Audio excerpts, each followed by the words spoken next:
অনেক তো খাওয়া হলো চাল কুমড়া পাতার ভাজি, শাক। কখনো কি চাল কুমড়া পাতার ভর্তা খেয়েছেন বন্ধুরা? শুধুমাত্র একটি মাত্র উপকরণ মিশিয়ে এত মজাদার চাল কুমড়া পাতার ভর্তা হয়। বাকি বাটা যে যেটাই বলুন না কেন, আর গরম ভাতের সাথে খেতে হয় দুর্দান্ত মজার। ছোট থেকে বড় সকলেই কিন্তু চেয়ে চেয়ে খাবে, এতটাই পরিমাণে মজার হয়। এখানে কিন্তু আমার এক ভাবি আমাকে বেশ কিছুটা পরিমাণে চাল কুমড়ো পাতা দিয়েছে, আর পাতাগুলো কিন্তু একদম ফ্রেশ আর কচি। এখন আমি চাল কুমড়ার যে ডাঁটার অংশ থাকে সেই অংশটুকু ফেলে দিব, আর পাতার যে নিচের অংশটুকু থাকে সেগুলো আমি ফেলে বেছে নেব। সমস্ত পাতাগুলোই কিন্তু আমার খুব সুন্দর বাছা হয়ে গেছে। এখন একসঙ্গে এগুলোকে আমি মুড়িয়ে নিব। বন্ধুরা, এখন এই পাতাগুলোকে কিন্তু আমি কেচির সাহায্যে ঝুড়ি ঝুড়ি করে কেটে নিব। আপনারা চাইলে কিন্তু ছুরি বা কি দা বটি দিয়েও কেটে নিতে পারেন। আর এইভাবে পাতাগুলো কিন্তু ঝুড়ি করে কেটে নিলে ভর্তাটা তৈরি করতে খুব সুবিধা হয়।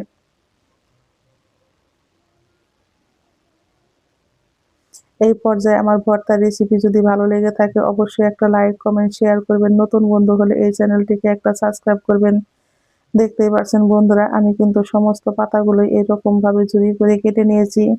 এখন পাতাগুলোকে আমি 4 থেকে 5 বার জল পাল্টে পাল্টে বেশ ভালো করে ধুয়ে নেব।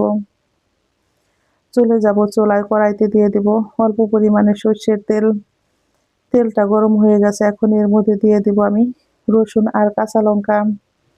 আর দিয়ে দেব এখন আমি 1 মুঠো পরিমাণে পেঁয়াজ কুচি। লঙ্কা, রসুন, পেঁয়াজ কুচি দিয়ে কিন্তু আমি চুলার আঁচটাকে মিডিয়ামে রেখে বেশ ভালো করে ভেজে নেব।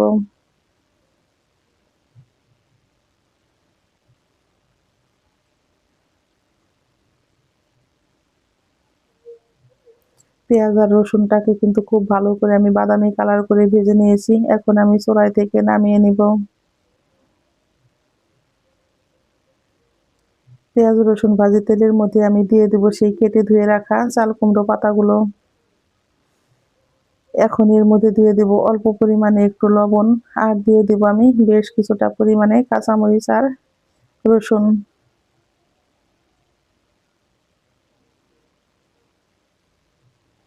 এখন আমি ঢাকনা দিয়ে ঢেকে এগুলোকে সিদ্ধ করে নেব। পাতাটা সিদ্ধ করতে কিন্তু খুব বেশি সময় লাগে না। ঢাকনাটা তুলে আমি এখন একটু নেড়ে দিব। বন্ধুরা, দেখতেই পাচ্ছেন পাতার থেকে যে জল বের হয়েছে সেই জলেই কিন্তু পাতাগুলো খুব সুন্দর সিদ্ধ হয়ে যাবে। যেহেতু পাতাগুলো আমার একদম কচি, আর চাল কুমড়া পাতা কিন্তু সিদ্ধ হতে বেশি সময় লাগে না। এখন আমি আবারও ঢাকনা দিয়ে ঢেকে কিন্তু পাতাগুলোকে সিদ্ধ করে নেব। পাতাগুলো থেকে কিন্তু বন্ধুরা দেখতে পাচ্ছেন জলটা প্রায় শুকিয়ে গেছে। আর এই জলটাকে কিন্তু আমি একদম পুরোপুরি শুকিয়ে নিব, যাতে এই পাতার ভিতরে কোনো জল না থাকে। বন্ধুরা, চাল কুমড়া পাতা থেকে কিন্তু আমার জলটা একদম পুরোপুরি শুকিয়ে গেছে। এখন আমি পাতাগুলোকে বেশ ভালো করে একটু নেড়ে ভেজে নিব।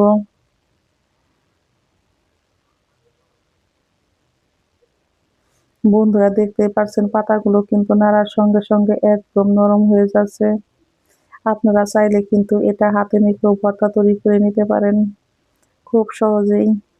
বন্ধুরা, চাল কুমড়া পাতা থেকে কিন্তু আমার জলটা শুকিয়ে গেছে। এখন আমি দিয়ে দিব সেই সিক্রেট উপকরণটা। আমি পাতাগুলো কিন্তু 2 পাশ থেকে সরিয়ে নিয়েছি। এখন এর মধ্যে আমি দিয়ে দিব 1/2 চামচ পরিমাণে কালো জিরে। এই কালো জিরেটা দেওয়ার জন্যই কিন্তু চাল কুমড়া বাটাটা এতটাই পরিমাণে মজার হয়। চুলার আঁচটাকে আমি কিন্তু মিডিয়ামে রেখেছি। এখন কালো জিরাকে কিন্তু খুন্তি দিয়ে এইভাবে অনবরত নেড়ে বেশ ভালো করে ভেজে নিব। বন্ধুরা, এগুলো কিন্তু আমার বেশ ভালো করে ভাজি হয়ে গেছে।